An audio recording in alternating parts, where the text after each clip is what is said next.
அனைவருக்கும் வணக்கம். வாசிப்பவர் ஸ்ரீமதி செல்லம்மாள். மலையாள எழுத்தாளர் திரு ஆனந்த் நீலகண்டன் அவர்கள் எழுதிய அசுரன் வீழ்த்தப்பட்டவர்களின் வீர காவியம் ராவணன் மற்றும் அவனது இனத்தாரின் கதை தொடர்ந்து கொண்டிருக்கின்றோம். தமிழில் மொழிபெயர்ப்பு நாகலட்சுமி சண்முகம் அவர்கள். அத்தியாயம் 39. அசுர இளவரசியின் மறுபிரவேசம். பத்ரன்: எனக்கு இப்போது கிட்டத்தட்ட 50 வயதாகி இருந்தது. என் தலையில் வழுக்கை விழுந்திருந்தது. என்னுடைய கைகளும் கால்களும் வலிமை இழந்திருந்தன. என் மனம் கூடத்தான். ஒவ்வொரு நாளும் முந்தைய நாளைப் போலவே இருந்தது. தினமும் காலையில் பொழுது விடிந்ததும் நான் என் படுக்கையை விட்டு எழுந்து என் காலை கடமைகளை முடித்துவிட்டு சாப்பிட்டுவிட்டு என் வாழ்வில் ஏதோ ஒரு சமயத்தில் நான் பார்த்திருந்த அழகான பெண்களை கற்பனை செய்துவிட்டு விஷயங்கள் நடந்தேறி கொண்டிருந்த விதத்தை பற்றி சிந்தித்துவிட்டு குடித்துவிட்டு உலக விவகாரங்களை பற்றி குறை கூறிவிட்டு எனது இளமை காலத்தின் உண்மையான மற்றும் கற்பனையான சாதனைகளை பற்றி மற்றவர்களுக்கு அலுப்பு ஏற்படும் வரை அவர்களிடம் கூறிவிட்டு நாளின் முடிவில் என் படுக்கையில் சென்று விழுந்து மீண்டும் அடுத்த நாள் காலையில் கண் விழித்தேன். இந்த சுழற்சி தினமும் தொடர்ந்தது. ராவணனின் புரட்சி எங்களுக்கு எதையும் கொடுத்திருக்கவில்லை. எங்கள் நிலைமையில் சிறிதளவு முன்னேற்றம் ஏற்பட்டிருந்தது, அவ்வளவுதான். நாங்கள் சற்று அதிக நாகரிகம் கொண்டவர்களாக ஆகியிருந்தோம். ஆனால் நாங்கள் வைக்கப்பட வேண்டிய இடத்தில் வைக்கப்பட்டிருந்தோம். எவ்வாறு நடந்து கொள்ள வேண்டும் என்பதை நாங்கள் விரைவாக கற்றுக்கொண்டோம். மேட்டுக்குடியினர் சிறப்புரிமை பெற்றவர்கள், பிறகு நாங்கள் என்று எங்கள் சமுதாயம் வகைபிரிக்கப்பட்டு இருந்தது. நாங்கள் எங்கள் இடத்தில் இருந்து கொண்டவரை எங்களால் உயிர் வாழ முடிந்தது. ஆனால் எங்களில் பலர் வணிகம் மூலமும் அதிர்ஷ்டத்தின் மூலமும் முகஸ்துதியின் மூலமும் உயர்ந்த நிலையை அடைந்திருந்தோம். அரசனின் படையில் என்னுடன் இருந்த எனது பழைய தோழர்களில் பலர் என்னைப் போலவே தொடர்ந்து ஏழைகளாக இருந்தனர். ஆனால் ஒரு சிலர் மிகவும் முக்கியமானவர்களாக ஆகியிருந்தார்கள். சமீப காலங்களில் பிராமணர்கள் மிக அதிகமாக வளர்ந்திருந்தது எங்களுக்கு மிகவும் எரிச்சலூட்டியது. தோல்வியை தழுவிய புரட்சிக்கும் கசாப்பு கடைக்காரன் சம்பவத்திற்கும் பிறகு பிராமணர்கள் தெற்கு நோக்கி வருவது தற்காலிகமாக நின்றது. அவர்களுடைய மதத்தையும் வெகு சிலரே பின்பற்றினர். ஆனால் சிறிது காலத்திற்குள் அவர்கள் மீண்டும் ஊடுருவத் துவங்கினர். அதற்குள் ஒரு மாபெரும் அரசன் எவ்வாறு நடந்து கொள்ள வேண்டும் என்பது குறித்து ராவணன் தனது சொந்த யோசனைகளை உருவாக்கி இருந்தான். அகத்தியன் எனும் ஒரு முனிவனின் தலைமையின் கீழ் பிராமணர்கள் குழு ஒன்று அசுர சாம்ராஜ்யத்தில் அடைக்கலம் வேண்டி நின்றது. அவர்களுக்கு அடைக்கலம் கொடுப்பதற்கு பிரஹஸ்தன் மறுப்பு தெரிவித்தான். பிராமணர்களின் இந்த வருகை குறித்து பொதுமக்களுக்கு இடையேயும் அதிக வெறுப்பு நிலவியது. ஆனால் ராவணன் தனது அரச ஞானத்தில் அவர்களுக்கு அடைக்கலம் தருவதென்று தீர்மானித்தான். ஒரு சில வருடங்களுக்கு அகத்தியனும் அவனது பிராமணர்கள் குழுவும் நகரங்களுக்கு வெளியே சத்தமின்றி வாழ்க்கை நடத்தினர். அவர்கள் தங்கள் வேலைகளை பார்த்து கொண்டு எங்களுக்கு எந்த தொந்தரவும் கொடுக்காமல் இருந்தனர். எங்களது சாம்ராஜ்யத்திற்குள் கிராமங்களை நிர்மாணிக்க தனக்கு அனுமதி அளிக்குமாறு அகத்தியன் கிட்டத்தட்ட ஒவ்வொரு நாளும் ராவணனிடம் சென்று கெஞ்சினான். விபீஷணனும் இந்த கோரிக்கைக்கு ஆதரவாக பேசினான். இறுதியில் இலங்கை தீவு உட்பட தென்னிந்தியாவின் மேற்கு மற்றும் கிழக்கு கடற்கரையோரங்களில் அவர்கள் பல கிராமங்களை உருவாக்கினர். அது ஒரு சிறு துளியாக துவங்கியது. வெள்ளை தோலும் கொழுத்த உடலும் கொண்ட பிராமணர்கள் மெல்ல மெல்ல சாம்ராஜ்யத்தின் முக்கியமான அனைத்து பெரு நகரங்களிலும் சிறிய நகரங்களிலும் தங்களது சொந்த குட்டி தீவுகளை உருவாக்கினர். என்ன நிகழ்ந்திருந்தது என்று நாங்கள் அறிந்து கொள்வதற்கு முன்பாக குடிமுறை அரசு பணிகளில் இருந்த அனைத்து முக்கிய பதவிகளையும் அவர்கள் ஆக்கிரமித்திருந்தனர். கோவில்களை தங்கள் கட்டுப்பாட்டிற்குள் கொண்டு வந்திருந்தனர். அதிக ஊதியம் கொண்ட பதவிகள் மற்றும் முக்கியமான பதவிகள் அனைத்திலிருந்தும் மற்ற அனைவரையும் அவர்கள் திறமையாக வெளியே தூக்கி எறிந்திருந்தனர். உலகில் தான் மதிக்கப்பட வேண்டும் என்றால் மத சார்பற்ற ஓர் அரசனாக தான் இருக்க வேண்டும் என்றும் அனைத்து மதங்களையும் மரியாதையோடும் சகிப்புத்தன்மையோடும் நடத்த வேண்டும் என்றும் ராவணன் நம்பினார். எந்த கொள்கைகள் குறித்து என்னை போன்ற பல அசுரர்கள் சண்டையிட்டிருந்தார்களோ அவை மறக்கப்பட்டன. சிறுபான்மையினருக்கும் நாட்டின் வள வசதிகளில் சம உரிமை இருந்ததாகவும் ஓர் அரசன் என்ற முறையில் அவர்களை பாதுகாப்பது தனது கடமை என்றும் கூட அவர் கூறினார். மக்கள் உள்ளூர புகைந்தனர். அசுரர்களின் பெருமைக்காக போராடி ஒரு கச்சிதமான அசுர சாம்ராஜ்யம் உருவாவதற்காக எல்லாவற்றையும் தியாகம் செய்த பிறகு இதுதான் எங்களுக்கு கிடைத்த வெகுமதியா? சிறுபான்மையினரின் உரிமைகளும் அவர்களுடைய சமய உணர்வுகளும் மட்டுமே முக்கியம் என்பது போலவும் எங்களுடைய உரிமைகளும் சமய உணர்வுகளும் அவ்வளவு முக்கியமானவை அல்ல என்பது போலவும் விஷயங்கள் நடந்து கொண்டிருந்தன. பிராமணர்களின் காரணமாக அசுரர்களின் முக்கிய உணவான மாட்டிறைச்சி எல்லா இடங்களிலும் தடை செய்யப்பட்டது. பிராமணர்கள் எங்கள் கோவில்களுக்குள் நுழைந்து எங்களுடைய எளிய கடவுள்களை நிந்தித்தனர். எங்களுடைய எந்த கோவில்களில் நல்ல வருமானம் வந்ததோ அந்த கோவில்களை அவர்கள் தங்களது கட்டுப்பாட்டிற்குள் கொண்டு வருவதற்கு வழிவகை உருவாக்கப்பட்டது. இறுதியில் எங்களுடைய சொந்த கோவில்களுக்குள் நுழைய எங்களை அவர்கள் அனுமதிக்கவில்லை.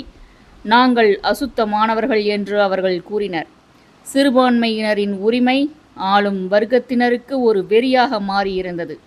பல அசுரர்கள் தேவ மதங்களுக்கு மாறினர். ஆனால் என்னை போன்ற பிடிவாதக்கார பன்றிகள் அந்த மதங்களுக்கு மாற மறுத்தன. ஒற்றைக்கு ஒற்றை சண்டையின் போது அதிகாயனும் நானும் கிட்டத்தட்ட அடித்து கொள்ளப்பட்ட நிகழ்விற்கு பிறகு அரண்மனைக்கு செல்வதற்கான விருப்பம் என்னிடமிருந்து முற்றிலுமாக மறைந்தது. ஒரு மிதியடியாக இருந்து நான் சலித்து போயிருந்தேன்.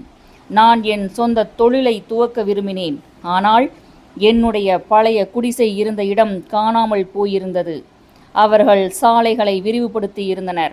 எனது பழைய ஆலமரம் நின்றிருந்த இடத்தில் பல தோட்டங்கள் உருவாக்கப்பட்டிருந்தன. திரிகோட்டா நகரம் எல்லா பக்கங்களிலும் விரிவடைந்திருந்தது. நாங்கள் மேலும் மேலும் தொலை தூரத்திற்கு தள்ளப்பட்டோம். முக்கிய துறைமுக நகரமான முசிறியை விட திரிகோட்டா நகரம் அதிக அழகாக இருந்ததாக பயணிகள் தெரிவித்தனர். ஆனால் என்னை போன்ற மக்களுக்கு வாழ்க்கை அப்படியேதான் இருந்தது. அதில் எந்த மாற்றமும் ஏற்பட்டிருக்கவில்லை. நாங்கள் தீண்டத்தகாதவர்களாக இருந்தோம்.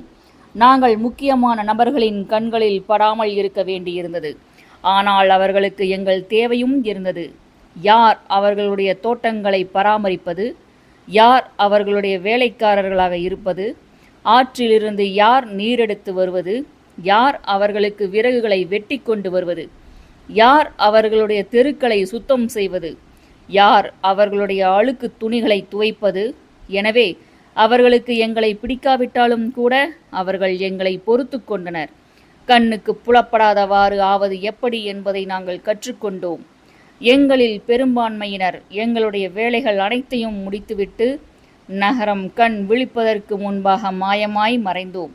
வாழ்க்கை இப்படியே சென்றது. அவர்கள் எனது மகனையும் என்னையும் அடித்து காயப்படுத்தியதிலிருந்து கிட்டத்தட்ட 14 ஆண்டுகள் ஆகியிருந்தது.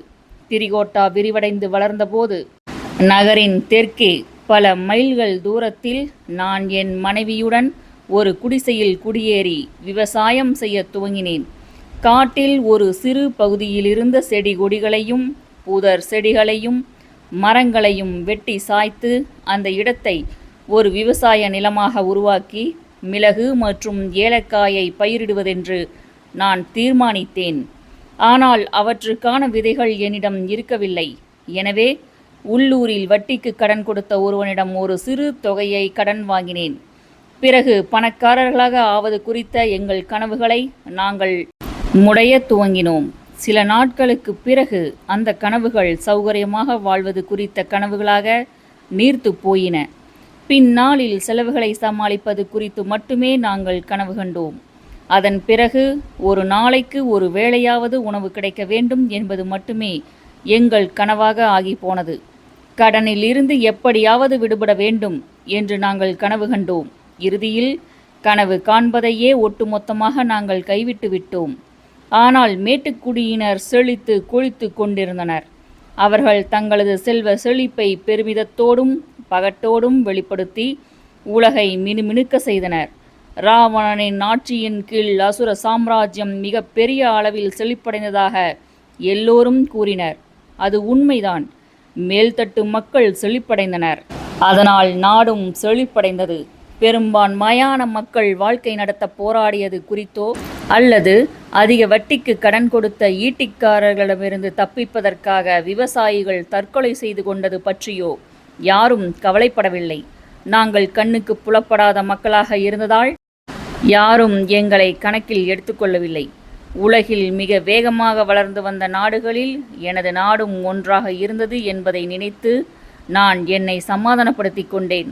அது என் வயிற்றை நிரப்பவில்லை, ஆனால் மார்த்தட்டிக் கொள்வதற்கும் என்னுடைய அகங்காரத்திற்கு தீனி போடுவதற்கும் அது உதவியது. என்னை போன்ற பல நண்பர்கள் எனக்கு இருந்தனர். உள்ளூரில் இருந்த அலங்கோலமான மது விடுதிகளில் நாங்கள் ஒவ்வொரு நாளும் குடித்தோம். எங்களுடைய அரசனின் செழிப்பையும் அசுர சாம்ராஜ்யத்தின் செழிப்பையும் நாங்கள் கொண்டாடினோம். அன்றும் மற்ற எந்த ஒரு நாளைப் போலவே சூடாகவும் சளிப்பூட்டுவதாகவும் மந்தமாகவும் இருந்தது. பெயரளவுக்கு கூட காற்று வீசவில்லை. உள்ளூரில் இருந்த கள்ளுக்கடையில் நான் மூக்கு முட்ட குடித்திருந்ததால் கிட்டத்தட்ட நினைவிழந்து இருந்தேன். நான் என் வீட்டிற்கு செல்ல விரும்பவில்லை. இங்கு சௌகரியமாக இருந்தது. கடன் கொடுத்தவனையும் விவசாய பயிர்களையும் நான் மறந்தேன். அரசனையும் மேட்டு குடியினரையும் அனைத்து பிராமணர்களையும் கூட நான் மறந்துவிட்டேன். என்னால் இங்கு சிறிது நேரம் உட்கார்ந்திருக்க முடிந்தால் ஏதேனும் ஒரு மடையன் எனக்கு இன்னொரு சுற்று கல்லை வாங்கி கொடுப்பான். எனவே இளவரசி சூர்பனகை பற்றியும் அவளது சல்லாப முயற்சிகளை பற்றியும் கூறப்பட்ட காரசாரமான கதைகளை கேட்டபடியே நான் அங்கு உட்கார்ந்திருந்தேன்.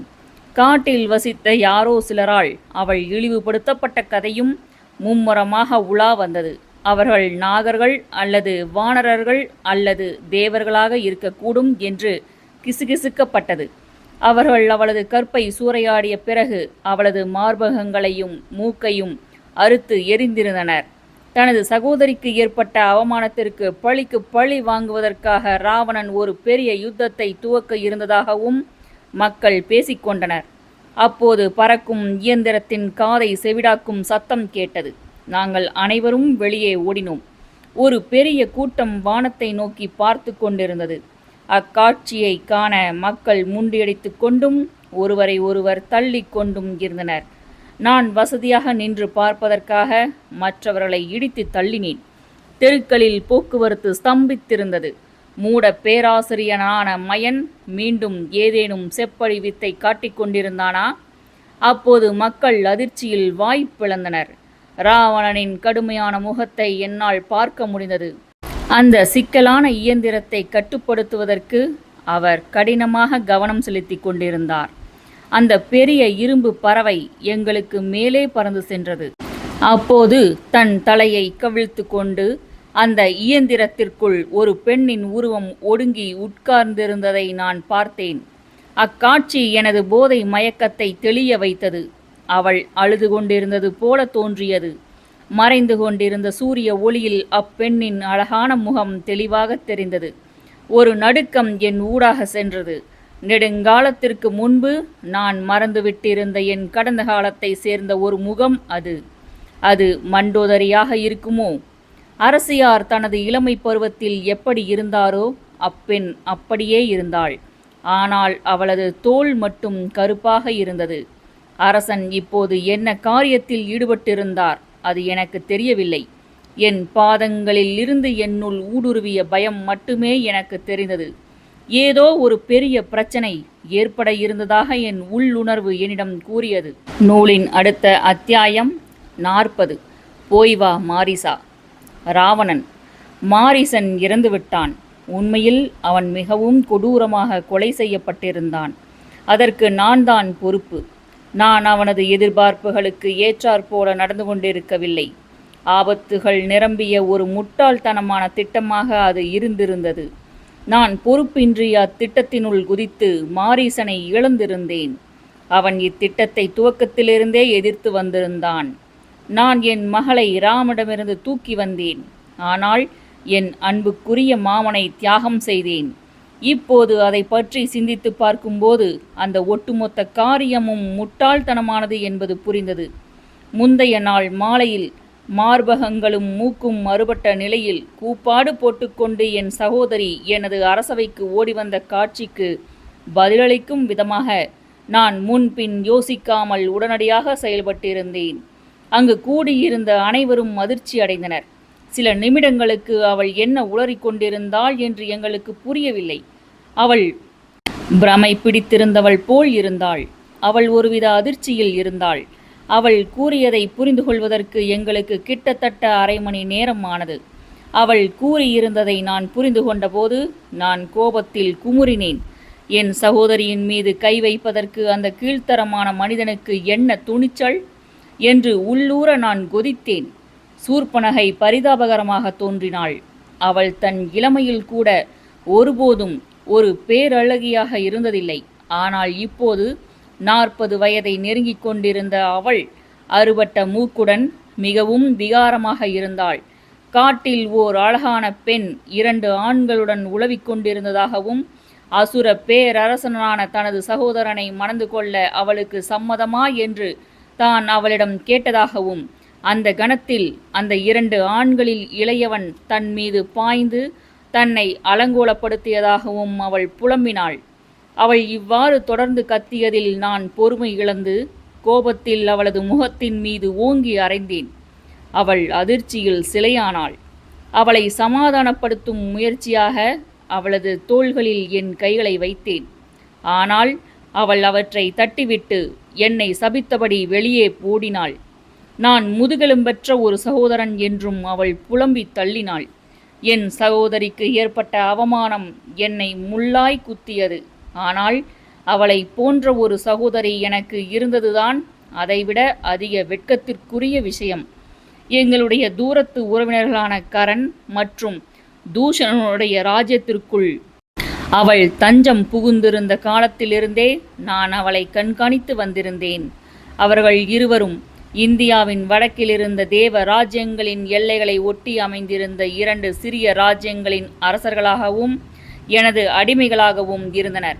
அவள் பலருடன் உறவு கொண்டது குறித்து துவக்கத்தில் எனக்கு ஆச்சரியமாக இருந்தாலும் பின்னாளில் அது எனக்கு வெறுப்பூட்டியது.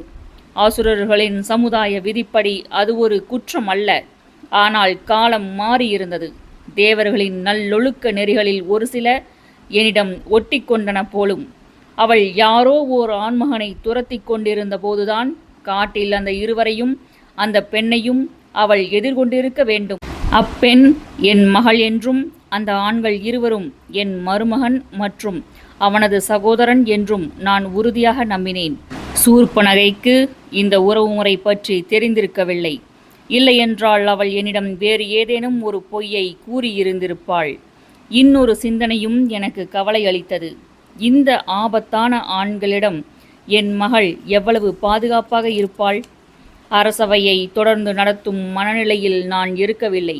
எனவே எல்லோரையும் கலைந்து போகும்படி கூறிவிட்டு என் தனிப்பட்ட அறைக்கு சென்றேன். நான் மண்டோதரியை அழைத்து எனது தீர்மானத்தை அவளிடம் கூறினேன். அது அவ்வளவு சுலபமானதாக இருக்கவில்லை. நான் செய்ய திட்டமிட்டிருந்த விஷயத்தை அவள் செவிமடுத்த போது அவள் மகிழ்ச்சி அடையவில்லை.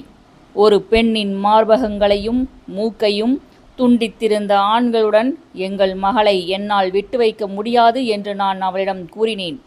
நான் சீதையின் பாதுகாப்பு குறித்து கரிசனம் கொண்டிருந்தேன். அவ்விருவருடனும் சண்டையிட்டு எங்கள் மகளை மீட்டு வரும்படி மண்டோதரி எனக்கு அறிவுறுத்தினாள். 2 சாமானியர்களுக்கு எதிராக ஒரு போரை துவக்குவது குறித்த யோசனையை கேட்டு நான் சிரித்தேன். அதில் ஏகப்பட்ட பிரச்சனைகள் இருக்கும் என்பதோடு அதற்கு எக்கச்சக்கமாக செலவாகும் என்றும் நான் நினைத்தேன். நான் என்ன செய்ய இருந்தேன் என்பதை நான் முழுவதுமாக அறிந்திருந்தேன். இதிலிருந்து பின்வாங்குவது சாத்தியமே இல்லை. மாரிசனிடம் நான் எனது திட்டத்தை எடுத்துரைத்தேன். அவனுக்கு அதில் உடன்பாடு இருக்கவில்லை. நான் உணர்ச்சி வசப்பட்டும் குழந்தைத்தனமாகவும் நடந்து கொண்டிருந்ததாக அவன் என்னிடம் கூறினான். நான் கோபத்தில் கொதித்தேன். அந்த முதியவனின் கண்களில் வேதனையையும் வலியையும் என்னால் பார்க்க முடிந்தது. ஆனால் அவன் என்னுடன் தொடர்ந்து விவாதித்தான். இதனால் பெருஞ்சினம் கொண்ட நான் இத்திட்டத்தை தனி ஒருவனாக செயல்படுத்துவதென்று முடிவு செய்தேன். இறுதியில் அவன் என் திட்டத்தோடு உடன்பட்டான். நாங்கள் என் மகளை தேடி விண்ணில் பறந்தோம். நாங்கள் வடக்கு நோக்கி பறந்து கொண்டிருந்த போது என் முயற்சியை கைவிடுமாறு மாரிசன் மீண்டும் என்னிடம் கேட்டு பார்த்தான். நான் அவனை உதாசீனப்படுத்தினேன். ராவணா, நீ ராமனையும் அவனது சகோதரனையும் கொன்றுவிட்டு சீதையிடம் அவளது பிறப்பை பற்றிய உண்மையை கூறிய பிறகு அவளை இலங்கைக்கு கொண்டு செல் என்று அவன் கூறினான். ஆனால் நான் ராமனை கொல்ல விரும்பவில்லை. என் மகள் அவனிடம் மிகவும் அர்ப்பணிப்புடன் இருந்தாள். அவளுக்கு மேலும் அதிக வருத்தத்தை ஏற்படுத்த நான் விரும்பவில்லை. ராமன் தானாக ஏற்றுக்கொண்ட வனவாசம் முடியும் வரை சீதையை இலங்கையில் பத்திரமாக வைக்க மட்டுமே நான் திட்டமிட்டேன். அவன் தனது சிறிய ராஜ்யத்திற்கு அரசனானவுடன் அவள் அவனுடன் போய் சேர்ந்து கொள்ளலாம். நான் அவளை இலங்கைக்கு கொண்டு வந்த பிறகு அவள் தனது தந்தையின் ஆடம்பரமான வீட்டை பார்த்துவிட்டு எங்களுடன் தங்குவதற்கு தன் கணவனை சம்மதிக்க வைப்பாள் என்று நான் இரகசியமாக ஒரு நப்பாசை கொண்டிருந்தேன். ராமன் மீது திடீரென்று எனக்கு ஏதோ ஒரு கரிசனம் வந்திருந்தது என்று இதற்கு அர்த்தமில்லை. ஆனால் நான் அவனை ஏற்றுக்கொள்ள தயாராக இருந்தேன். எனது சாம்ராஜ்யத்தின் வடக்கு பகுதியில் ஒரு குறிப்பிட்ட அளவு நிலத்தை அவன் ஆள்வதற்கு அவனுக்கு கொடுக்கவும் நான் தயாராக இருந்தேன். ஆனால் துவக்கத்திலிருந்தே எல்லாம் திசை மாறி சென்றது. ராமன் தனது சகோதரன் உடனும் சீதையுடனும் வாசம் செய்த இடத்தை நாங்கள் அடைந்தபோது அதிகாலை நேரமாக இருந்தது. காடு மிக அமைதியாகவும் ரம்யமாகவும் இருந்தது. அது வேறு ஏதேனும் ஒரு தருணமாக இருந்திருந்தால் நான் என் கவலைகள் அனைத்தையும் மறந்துவிட்டு எனது தூரிகையையும் ஒரு வாழை இலையையும் எடுத்துக்கொண்டு காட்டின் அழகான காட்சிகளை ஓவியமாக தீட்டியிருப்பேன். மரங்களுக்கு மேலே ஒரு மென்மையான மூடு பனி திரை படர்ந்திருந்தது. ஒவ்வொரு புல்லும் சூரியனின் மென்மையான ஒளிமயமான கதிர்களால் ஒளிர்ந்தன. கலகலவென்ற சத்தத்துடன் ஓடிக்கொண்டிருந்த ஒரு நீரோடைக்கு இட்டுச் சென்ற ஒரு லேசான மேட்டின் மீது ஓலை கூரையுடன் கூடிய ஒரு சிறிய குடில் அமைந்திருந்தது.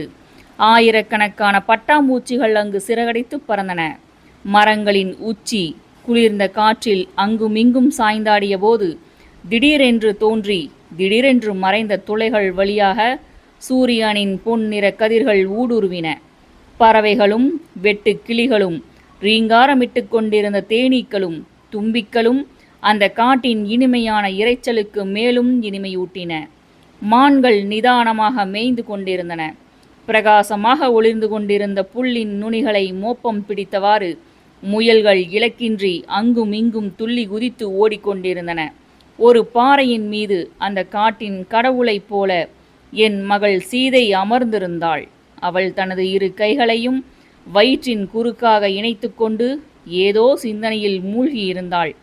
அருகில் ஓடிய நீரோடை விளையாட்டுத்தனமாக அவள் மீது தெரித்த நீர் துளிகள் அவளது வழுவழுப்பான கரிய நிற கால்களின் மீது பட்டு அவளது தோலை மினுமினுக்க செய்தன.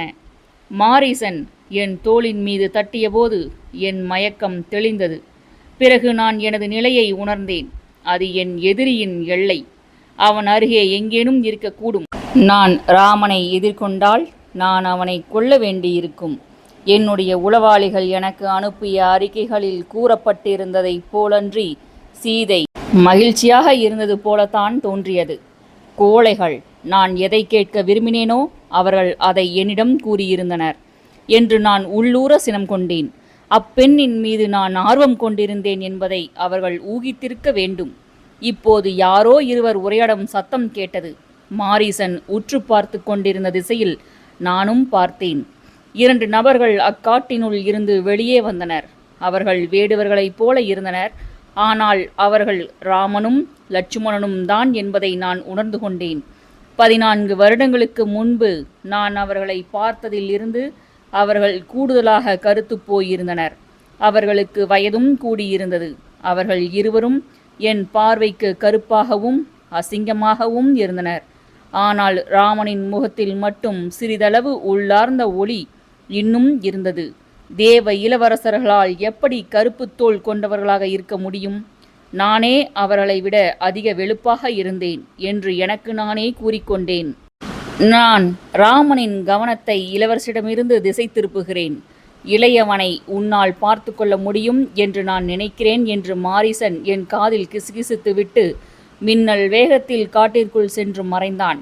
அவர்கள் இருவரையும் என்னால் கையாள முடியும் என்று நான் அவனிடம் கூற விரும்பினேன். ஆனால் அவன் அதற்குள் அங்கிருந்து போய்விட்டிருந்தான். அதுதான் நான் அவனை கடைசியாக பார்த்தது. நான் முன்பே கூறியது போல அது ஒரு முட்டாள்தனமான அவசரமான திட்டம். நன்கு ஆராயப்பட்ட திட்டங்களை வகுப்பதில் சிறப்பாக திகழ்ந்த மாரீசனை போன்றவர்களுக்கு பொருந்தாத ஒரு திட்டம் அது. எனக்கும் அனுபவத்திற்கு குறைச்சல் இருக்கவில்லை. ஆனால் அன்றைய தினம் நடந்தவற்றை தலைவிதி என்று கூறலாம். அன்று அடுக்கடுக்காக பல தவறுகள் நிகழ்ந்தன. நான் கிட்டத்தட்ட 2 மணி நேரமாக காத்திருந்துவிட்டு பிறகு பொறுமை இழந்திருந்தேன். நான் வேகமாக சென்று அவர்கள் இருவரையும் கீழே சாய்த்துவிட்டு என் மகளை தூக்கி கொண்டு சென்று விடலாமா என்று கூட நான் யோசித்தேன். நான் அந்த யோசனையை செயல்படுத்துவது என்று தீர்மானிக்கவிருந்த நேரத்தில் நீரோடையின் மறுபக்க கரையில் திடீரென்று ஓர் ஒளி தோன்றியது. நான் அதை பிரமிப்புடன் பார்த்தேன். அது ஒரு பொன் மான். அதன் முன்பக்கமும் அதன் வளைவான கொம்புகளும் மட்டுமே கண்ணுக்கு புலப்பட்டன. ஆனால் அது சொர்க்கத்திலிருந்து வந்த ஒரு ஜீவனைப் போல தோன்றியது. அது ஒரு மென்மையான இனிமையான ஒளியை எழுப்பிவிட்டு புதர்களுக்குள் சென்று மறைந்தது. அந்த சத்தம் எங்கிருந்து வந்தது என்று பார்ப்பதற்காக அவ்விரு சகோதரர்களும் சீதையும் வேகமாக திரும்பினர். காற்றினால் உரசிக்கொண்ட இலைகள் ஏற்படுத்திய சத்தம் மற்றும் பறவைகளின் கீச்சொலி தவிர அந்த காடு மிகவும் அமைதியாக இருந்தது. அப்போது அந்த பொன்மான் மீண்டும் துள்ளி வந்து தலைகாட்டிவிட்டு புதர்களுக்குள் ஓடி மறைந்தது. சீதை மகிழ்ச்சி கூக்குரலிட்டாள். லட்சுமணன் அந்த புதரை நோக்கி தனது அம்பை குறிவைத்ததை நான் கண்டேன். ராமனும் சீதையும் ஒரு சில கணங்கள் அந்த புதரை பிரமிப்புடன் பார்த்தனர். சிறிது நேரத்திற்கு பிறகு அந்த மான் மீண்டும் வெளியே எட்டி பார்த்தது. லட்சுமணனின் வில்லிலிருந்து ஓர் அம்பு சீறி பாய்ந்து ஒரு சில நொடிகளுக்கு முன்னே அந்த மான் எந்த மரத்தின் அடியில் நின்று கொண்டிருந்ததோ அதே மரத்தை சென்று துளைத்தது. மரத்தை துளைத்த அம்பு அதிர்ந்தது. நான் அவனை ஒரு புதிய மரியாதையுடன் பார்த்தேன். அவன் நாகரிகமற்றவனாக இருக்கலாம், ஆனால் அவன் ஒரு நல்ல வில் வீரன். அவன் நன்றாக பயிற்றுவிக்கப்பட்டிருக்கிறான் என்று எனக்குள் நினைத்து கொண்டேன். என் சிரிப்பை அடக்குவதற்கு நான் மிகவும் சிரமப்பட்டேன். மாரிசன்தான் அந்த மான் என்பதையும் தாக்குதலில் இருந்து தப்பிக்கக்கூடிய திறமை பெற்றவன் அவன் என்பதையும் நான் அறிந்தேன். மாரிசன் ஒரு மானை கொன்றுவிட்டு அதன் தோலை உரித்து அதை தன் மீது போர்த்தி கொண்டு நாடகமாடி கொண்டிருந்திருக்க வேண்டும். அது ஒரு புத்திசாலித்தனமான எளிமையான மாறுவேடம். சீதை லட்சுமணனை கடிந்து கொண்டதையும் தனக்கு அந்த மானை பிடித்து தருமாறு ராமனிடம் கெஞ்சியதையும் என்னால் பார்க்க முடிந்தது. ராமன் சிறிது நேரம் தயங்கிவிட்டு பிறகு அந்த மானின் மறைவிடத்தை நோக்கி சென்றதை நான் கண்டேன். அவன் அந்த நீரோடையின் மறுகரையை அடைய இருந்த நேரத்தில் அந்த மான் பெரும் வேகத்துடன் துள்ளி ஓடியது. சீதையை பார்த்து கொள்ளுமாறு லட்சுமணனிடம் கத்திவிட்டு அந்த மானை பின்தொடர்வதற்காக ராமன் மறுபக்க கரையை நோக்கி வேகமாக ஓடினான். நன்றாக குறிப்பார்த்து லட்சுமணனை கொன்றுவிடுவதென்று நான் நினைத்தேன். ஆனால் உண்மையான ஆண்கள் அப்படி சண்டையிடுவதில்லை என்ற நினைப்பும் என்னுள் எழுந்தது. ஒரு மரத்திற்கு பின்னால் ஒளிந்து கொண்டு எதிர்பாராத நேரத்தில் ஓர் எதிரியை தாக்குவது வீரமிக்க ஆண்களின் போர் முறை அல்ல. நான் ஓர் அசுரன், ஒரு பேரரசன். இப்படிப்பட்ட நடவடிக்கைகள் என் பண்பு நலனுக்கு அப்பாற்பட்டவை, எனது நியாய உணர்வுக்கு எதிரானவை. ஆனால் ராமனும் அவனது சகோதரனும் எந்த அளவுக்கு தரம் தாழ்ந்து போவார்கள் என்பதை நான் அறிந்திருந்தால் அவர்களை அங்கேயே அப்போதே நிச்சயமாக தீர்த்து கட்டி இருப்பேன். ஆனால் நான் ஒரு முட்டாள். வாய்ப்பு என்னை வலிய தேடி வந்தபோதே நான் அதை பயன்படுத்தி இருக்க வேண்டும். ஆனால் இப்போது நான் வஞ்சிக்கப்பட்டு ஏமாற்றப்பட்டு கீழ்த்தரமான மனிதர்களால் வஞ்சகமான வழியில் வீழ்த்தப்பட்டு இரத்தம் ஒழுகி கொண்டு விழுந்து கிடந்தேன். எலிகள் என்னை கூறு போட்டு கொண்டிருந்தன. எனக்கு இந்த முடிவு தேவைதான்.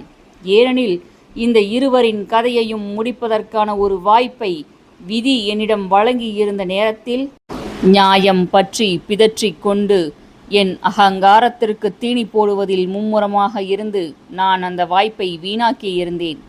என் வாழ்வில் எனக்கு தவறான அறிவுரையாளர்கள் வாய்த்திருந்தனர். அதுதான் என்னை தோற்கடித்து விட்டது.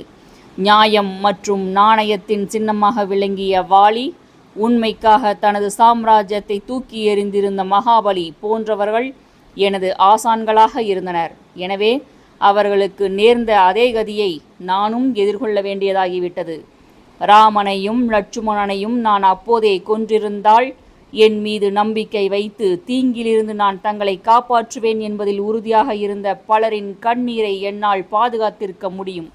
அன்று என் கைகள் நடுங்கிய போது வாழ்வில் நான் தோற்றுப் போயிருந்தேன் என்பதை நான் அறிந்தேன்.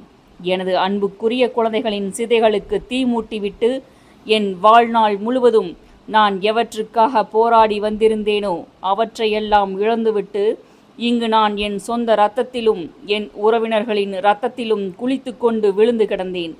ராமனும் லட்சுமணனும் நான் தாக்கக்கூடிய விதத்தில் எனது சுலபமான இலக்காக இருந்து நான் ஒரு மரத்திற்கு பின்னால் மறைந்து நின்ற சூழ்நிலை மீண்டும் எழுந்தால் அப்போதும் நான் அவர்களையோ அல்லது வேறு எவர் ஒருவரையுமோ கொல்ல மாட்டேன். அது கோழைகளின் வழி. அதனால்தான் நான் இப்போது மெல்ல மெல்ல இறந்து கொண்டிருந்தேன். ஆனால் நான் நிமிர்ந்த தலையுடன் இறப்பேன். தெய்வீக நிலையை அடைவதற்காக இவ்வளவு தூரம் கீழ்த்தரமாக நடந்து கொண்ட ஒருவனை குறித்து எனக்கு வருத்தம் மட்டுமே ஏற்பட்டது. ராமா, இது உனக்கு அழகுதானா?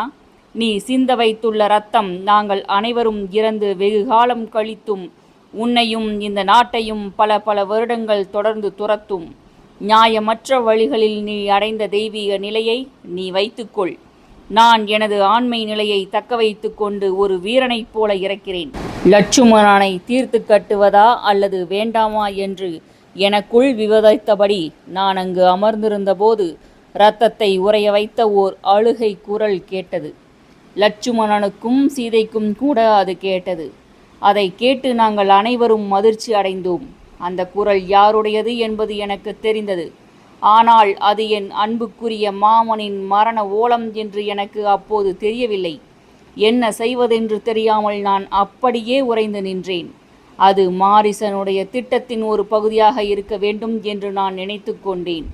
அப்போது சீதை ஏதோ பெரிதாக சத்தமிட்டாள். லட்சுமணனும் தன் குரலை உயர்த்தினான். அவன் தனது சகோதரன் சென்றிருந்த திசையை நோக்கி சென்றதை நான் பார்த்தேன். நான் இன்னும் தயங்கினேன். அவனை பின்தொடர்ந்து சென்று மாரீசன் உண்மையிலேயே ஆபத்தில் சிக்கியிருந்தால் அவனை காப்பாற்றலாமா என்று என்னை நானே கேட்டுக்கொண்டேன். ஆனால் மாரீசன் ஓர் அனுபவசாலி. அவனால் தன்னை பாதுகாத்து கொள்ள முடியும். அப்போது நான் வேகமாக செயல்பட்டேன். சீதையை நான் அச்சுறுத்த விரும்பாததால் என் ஆயுதங்களை மறைத்து வைத்தேன். பிறகு என் நகைகளை கழற்றி அவற்றை ஒரு மூட்டையில் கட்டி அதை என் இடுப்பை சுற்றி கட்டினேன். சிவனின் பிற எந்த ஒரு பக்தனைப் போலவே என் நெற்றியில் ஏற்கனவே திருநீறு இருந்தது. ஆனால் எனது அரச ஆபரணங்கள் எதுவும் இல்லாமல் யாசகம் கேட்டு நின்ற ஒரு துறவியைப் போல நான் இருந்ததை நான் அறிந்தேன். நான் சீதையை நெருங்கிய சமயத்தில் பின்னால் திரும்பி அவள் என்னை பார்த்தாள். அவளது அழகான கருப்பு கண்கள் என் மீது நிலைத்தன. எனக்கு தொண்டை அடைத்தது. நான் அவளை தொட்டு என் கைகளில் தாங்கிக் கொள்ள விரும்பினேன். சீதை, என் மகளே என்று என் மனதிற்குள் கூறினேன். நான் வேறு பக்கமாக திரும்பி என் கண்களை மூடிக்கொண்டு நின்றேன். என்னை நானே கொன்றுவிட விரும்பினேன். நான் ஏன் அவளை கைவிட்டேன்? நான் ஏன் அவளை மறந்தேன்? அவளது குழந்தை பருவம் முழுவதையும் நான் இழந்திருந்தேன். மிதிலையின் மீது படையெடுத்து நான் ஏன் அவளை மீட்கவில்லை? ஜனகனிடம் நான் உண்மையை கூறியிருந்தால் இரத்த சிதறலை தவிர்த்திருக்கலாம். மிகவும் புத்திசாலியான, சிறப்பாக கற்றறிந்த தேவ அரசர்களில் ஒருவனாக இருந்த அவன் என் மகளை என்னிடம் திருப்பி கொடுத்திருக்க கூடும். ஆனால் எனக்கு அவளது கணவனின் மீது நம்பிக்கை இருக்கவில்லை. அவ்விரு சகோதரர்களும் என் சகோதரிக்கு செய்திருந்த கொடுமைக்காக அவர்களை என்னால் ஒருபோதும் மன்னிக்க முடியாது. சீதைக்கு அவர்களிடம் எந்த பாதுகாப்பும் இருக்கவில்லை. ஓர் அசுர இளவரசியும் ராவணனின் மகளுமான அவள் காட்டில் சுற்றி திரிந்து ஒரு பிச்சைக்காரியைப் போல வாழ்ந்து தன் வாழ்க்கையை வீணாக்க கூடாது. நான் சாதித்திருந்த அனைத்தும், நான் சம்பாதித்திருந்த எல்லாமும், ஒட்டுமொத்த இலங்கையும் அசுர சாம்ராஜ்யமும் அவளுடையது. ஆனால் அவள் ஒருவேளை எனது செல்வங்களையும் என் சாம்ராஜ்யத்தையும் என் அன்பையும் அலட்சியப்படுத்திவிட்டாள். அவள் தன் கணவனை குறித்து கொண்டிருந்த ஆழ்ந்த அன்பையும் அர்ப்பணிப்பையும் கண்டு நான் பயந்தேன். நெடுங்காலத்திற்கு முன்பு ஜோதிடர்கள் கணித்து கூறிய விஷயம் உண்மையாவதற்கு நான் காரணமாக ஆகிவிட்டாள். வேதவதி இறக்கும்போது கூறிய வார்த்தைகளை நினைத்து நான் பயந்தேன். அப்போது என் இயல்புக்கு புறம்பான இந்த உணர்வுகள் வந்த வேகத்திலேயே மாயமாக மறைந்தன. நான் என் மனதில் ஒரு பிரார்த்தனையை கூறிவிட்டு திரும்பியபோது சீதை அங்கு இல்லை. எனக்கு ஏதேனும் கொடுப்பதற்காக அவள் தன் குடிலுக்குள் சென்றிருந்தாள். சிறிது நேரத்தில் அவள் என்னை நோக்கி வந்து எனது பாத்திரத்தை தேடினாள். ஆனால் நான் அவளை என்னை நோக்கி இழுத்து அவளை சுற்றி என் கைகளை பிணைத்து அவளை என் தோள்களுக்கு மேலே தூக்கி நான் மறைத்து வைத்திருந்த புஷ்பக விமானத்தை நோக்கி ஓடினேன். துவக்கத்தில் அவள் மிகவும் அதிர்ச்சி அடைந்திருந்தாள். ஆனால் ஒரு சில நொடிகள் கழித்து அவள் அழத் தொடங்கினாள். என்னுடன் சண்டையிடத் துவங்கினாள். அவள் தனது விரல் நகங்களால் என் முகத்தையும் முதுகையும் கீறினாள். என் உடலில் இருந்து இரத்தம் வழிந்ததை என்னால் உணர முடிந்தது. நான் அவளை கைவிட்டதற்காகவும் அறிவியல் ஆதாரமற்ற ஏதோ ஒரு கணிப்பை நம்பியதற்காகவும் என் சொந்த மகளைக் கண்டு பயந்ததற்காகவும் ஒரு தகப்பன் என்ற முறையில் நான் அவளுக்கு கொடுக்க தவறியிருந்த விஷயங்களுக்காகவும் இது எனக்கு தேவைதான் என்ற ஒரு வினோதமான எண்ணம் என்னுள் எழுந்தது. இறுதியில் நான் அவளை அந்த பறக்கும் இயந்திரத்திற்குள் போட்டுவிட்டு கதவை தாளிட்டேன். பிறகு மாரிசனுக்காக நான் காத்திருந்தேன். சூரியன் மேற்கு நோக்கி முக்கால்வாசி தூரம் போகும் வரை நான் காத்திருந்தேன். என் மகளிடமிருந்து எழுந்த தேம்பல்களையும் தூரத்தில் கேட்ட பறவைகள் மற்றும் விலங்குகளின் சத்தத்தையும் தவிர அந்த காட்டில் வேறு எந்த சத்தமும் கேட்கவில்லை. மாரீசனை தேடுவதற்காக அவளை தனியாக விட்டுவிட்டு செல்ல நான் விரும்பவில்லை. இறுதியில் ஒரு கனத்த இதயத்துடனும் என் அத்தையை எதிர்கொள்ள வேண்டுமே என்ற பயத்துடனும் நான் மீண்டும் அந்த விமானத்திற்குள் ஏறி இலங்கையை நோக்கி பயணிக்க துவங்கினேன். இலங்கைக்கான பயணம் நரக வேதனையாக இருந்தது. ஒரு பெரிய ராஜாளி கழுகு என் புஷ்பக விமானத்தின் காற்றாடியில் சிக்கிக்கொண்டது. அது மிக கொடூரமான கனமாக இருந்தது. காற்றாடி நின்று போனதால் விமானம் தொடர்ந்து கீழ் நோக்கி செல்ல துவங்கியது. ஒரு கல்லை போல நாங்கள் வேகமாக கீழே வந்தோம். காற்றாடியில் சிக்கியிருந்த அந்த பறவை தன் உயிருக்காக போராடி இன்னும் அதிகமாக சிக்கிக்கொண்டது. திகைப்பும் பிரமிப்பும் ஒரு சேர மரணம் எங்களை நோக்கி விரைந்து வந்ததை நான் கண்டேன். சீதையின் அலறல் என் மாயையிலிருந்து என்னை வெளிக்கொண்டு வந்தது. நான் என் வாளை உருவி அந்த பறவையை வெட்டி சாய்க்க முயன்றேன். புஷ்பக விமானம் தள்ளாடியது. பிறகு திடீரென்று அந்த இயந்திரம் தலைக்குப்புற கவிழ்ந்து ஒரு குட்டிக்கரணம் போட்டு தலைகீழாக பூமியை நோக்கி விரைந்தது. சீதை வழுக்கி கீழே விழ இருந்தாள். ஆனால் நான் என் ஒரு கையால் அவளை பற்றினேன். என் வாள் என் கையிலிருந்து நழுவியது. விமானம் இன்னொரு முறை குட்டிக்கரணம் போட்டிருந்தால் கீழே விழுந்த வேகத்தில் அந்த வாள் எங்கள் இருவரில் யாரேனும் ஒருவரை வெட்டி இருக்கும். காற்று ஓர் அலறலோடு எங்களை கடந்து சென்றபோது சீதை அந்த விமானத்திற்கு வெளியே தொங்கிக் கொண்டிருந்தாள். நான் என் பலத்தை ஒன்று திரட்டி ஒரே இழுப்பில் அவளை உள்ளே இழுத்தேன். அந்த விமானம் இன்னும் அதிகமாக தள்ளாடியது. இவை அனைத்தும் ஒரு சில நொடிகளுக்குள் நிகழ்ந்தன. பிறகு என் மகளை என் கைகளால் தாங்கிக் கொண்டு என் வாளை ஒரு காலை கொண்டு மேலே இழுத்தேன். ஒரு கையில் வாளுடன் நான் அந்த பறவையை தாறுமாறாக வெட்டினேன். அதன் பல துண்டுகள் கீழே விழுந்ததை என்னால் பார்க்க முடிந்தது. பூமியை நாங்கள் வேகமாக நெருங்கிக் கொண்டிருந்தோம். மரங்களின் இலைகளை என்னால் பார்க்க முடிந்தது. பிறகு என் முழு பலத்தையும் கொண்டு அந்த பறவையை மீண்டும் வெட்டினேன். இப்போது எங்கள் விமானம் பேய்த்தனமாக ஆடியது. பாய் மரங்கள் அவிழ்ந்து விட்டால் நாங்கள் இந்த உலகத்திடமிருந்து விடைபெற்று கொண்டாக வேண்டியிருக்கும். இறுதியில் விமானத்தின் காற்றாடியில் சிக்கியிருந்த அந்த பறவையின் எஞ்சிய பாகமும் கீழே விழுந்தது. அதன் இரத்தம் எங்கள் இருவர் மீதும் தாராளமாக தெரித்திருந்தது. விமானத்தை ஒரு நிலைக்கு கொண்டு வருவதற்காக நான் என் கைகளை நீட்டி நெம்புகோல்களை இழுத்தேன். ஆனால் காற்றாடி சுற்றவில்லை. நான் இழுத்து பார்த்தேன், தள்ளியும் பார்த்தேன். ஆனால் அது அசையவே இல்லை. நாங்கள் உயரமான மரங்களுக்கு வெகு அருகே வந்து கொண்டிருந்தோம். இந்த இரும்பு பறவையை கண்டு அந்த மரங்களின் மீது இருந்த உண்மையான பறவைகள் பயத்தில் பறந்தோடி சென்றன. திக்கு தெரியாத ஓரிடத்தில் ஓர் அவலமான மரணம், அதுவும் என் மகளை மீட்டு கொண்டு வரும்போது என்று நான் நினைத்து கொண்டேன். என் வாழ்க்கை என் கண்முன் பளிச்சிட்டது. நான் பரிதவிப்புடன் அதை பார்த்தேன். சீதையிடமிருந்து வந்த திடீர் அழுகை என்னை திடுக்கிட வைத்தது. அவளை நான் காப்பாற்றியாக வேண்டும். அவள் ஓர் இளம் பெண். அவள் தன் வாழ்க்கையை முழுமையாக வாழ வேண்டும். கொல்லப்படுவதற்காகவா அவளை நான் அவளது கணவரிடமிருந்து மீட்டுக்கொண்டு வந்தேன் என்று நான் நினைத்தேன். என் பலம் முழுவதையும் திரட்டி அந்த நெம்புகோலை மேலும் கீழும் பலமாக ஆட்டினேன். இறுதியில் அந்த காற்றாடிக்கு உயிர் வந்தது. அது சுழலத் தொடங்கியது. நான் நிம்மதி பெருமூச்சுடன் கண்களை மூடினேன். ஆனால் மீண்டும் பீதியில் கண்களை திறந்தேன். மிகவும் தாமதமாகிவிட்டது. காற்றாடியின் இறக்கைகள் மரங்களின் மேற்பகுதியை வெட்டி சாய்த்து கொண்டிருந்தன. எங்களால் தப்பிக்க முடியுமா சிவபெருமானே? அப்போது அந்த இயந்திரம் மெல்ல மெல்ல மேலே எழும்பியது. அங்கு இருந்ததிலேயே மிக உயரமான மரத்திலிருந்து ஒரு சில அடிகள் உயரத்தில் நாங்கள் பறந்தோம். நான் அந்த விமானத்தை மேலும் உயரமாக எடுத்துச் சென்றேன். 10 அடி, 20. நாங்கள் தப்பிவிட்டதாக நான் நினைத்த அந்த நேரத்தில் ஒரு பெரிய பாறை எங்களுக்கு முன்னால் மறைந்திருந்ததை நான் கண்டேன். நாங்கள் அதன் மீது மோத இருந்ததாக நான் நினைத்தேன். அதை எங்களால் தவிர்க்க முடியுமா? நான் வியர்வையில் குளித்திருந்தேன். என் விரல்கள் வலித்தன.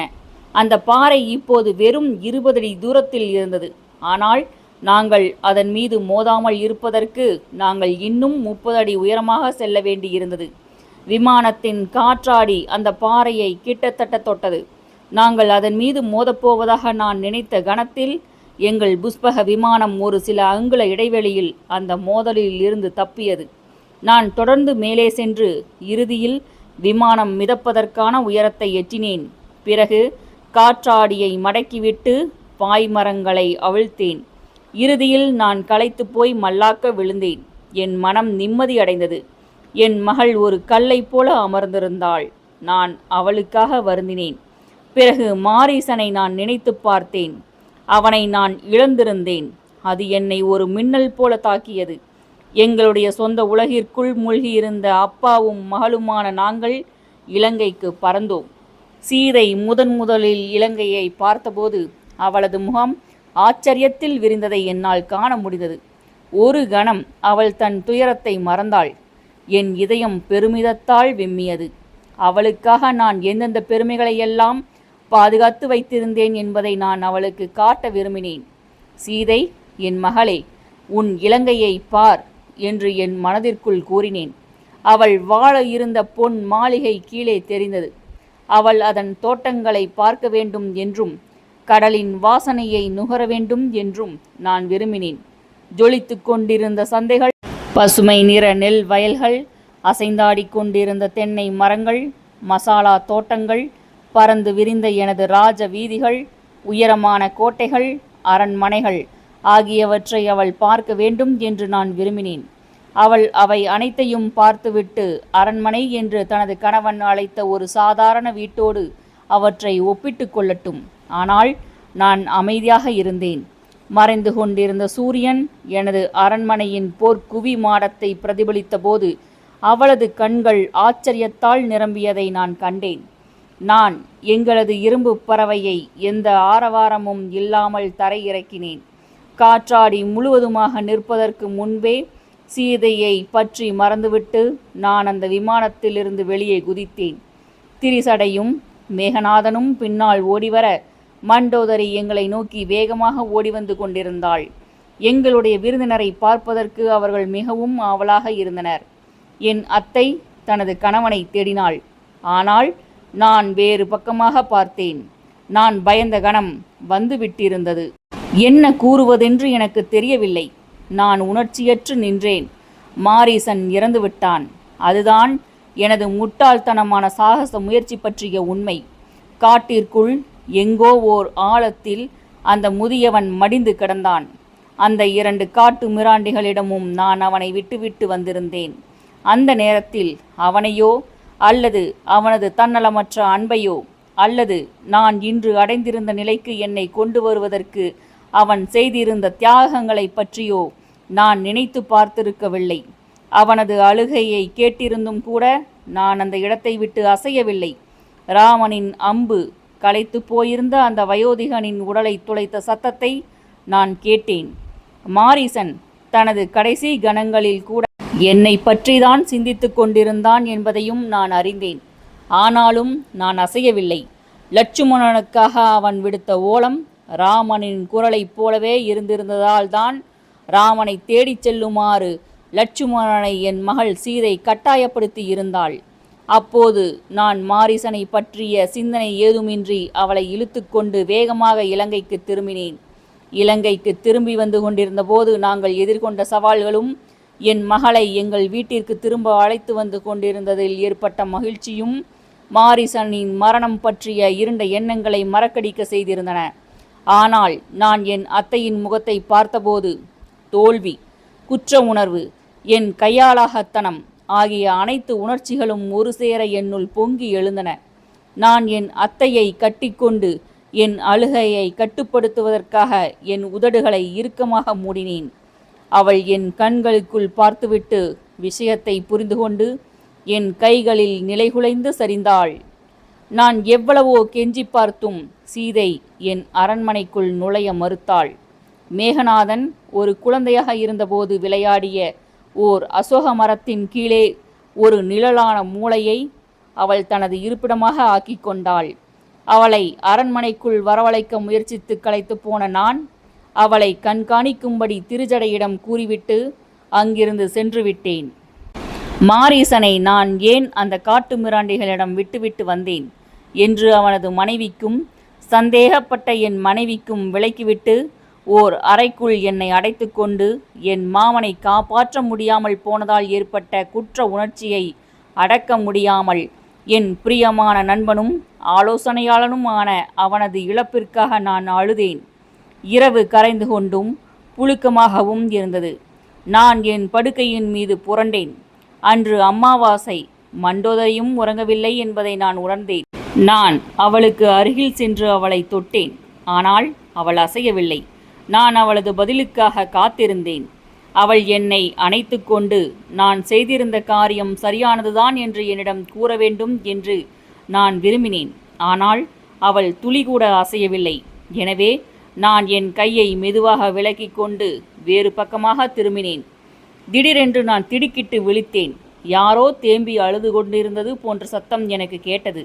அது மண்டோதரிடமிருந்து வரவில்லை. அது என் கற்பனையா? நான் சன்னல் அருகே சென்று வெளியே எட்டி பார்த்தேன். வெளியே கும்மிருட்டாக இருந்தது. தோட்டத்தில் அணைந்து கொண்டிருந்த ஒரு சில தீப்பந்தங்கள் அந்த இடத்தை அதிக இருட்டாக ஆக்கின. அப்போது எந்த முன்னறிவிப்பும் இன்றி மழை பெய்ய துவங்கியது. தீப்பந்தங்கள் அனைத்தும் ஒரு சீற்ற குரல் எழுப்பி அணைந்தன. எங்கோ ஒரு சன்னல் முன்னும் பின்னுமாக ஆடி ஒரு மந்தமான சீரான சத்தத்தை எழுப்பியது. அச்சத்தம் வெறுமையாக இருந்த தாழ்வாரங்கள் நெடுகிலும் எதிரொலித்தது. என்னுள் ஓர் ஆழமான பயம் உருவானது. என் மகள் தன்னந்தனியாக மழையில் முழுவதுமாக நனைந்து அந்த இருட்டில் சிரமப்பட்டு கொண்டிருப்பாள் என்று நான் கற்பனை செய்தேன். ஆனால் நான் அசையவில்லை. எனக்கு பயமாக இருந்தது. எனக்கு என் மீதே பயமாக இருந்தது. பூமி விண்ணின் கண்ணீரால் குளிப்பாட்டப்பட்டு கொண்டு நடுநடுங்கிக் கொண்டிருக்க, வானம் குமுறி கொண்டிருக்க, ஜோதிடர்களின் கணிப்பையும் வேதவதியின் சாபத்தையும் பற்றி நினைத்து நடுங்கியவாறு என் படுக்கையின் மீது நான் தனியாக அமர்ந்தேன். நூலின் இப்பகுதி இத்துடன் நிறைவடைகிறது. நூலின் அத்தியாயங்களை தொடர்ந்து கேட்க ஸ்ரீமதி செல்லம்மாள் யூடியூப் சேனலை சப்ஸ்கிரைப் செய்யுங்கள். ஸ்ரீமதி செல்லம்மாள் தொடர்வாள். நன்றி, வணக்கம்.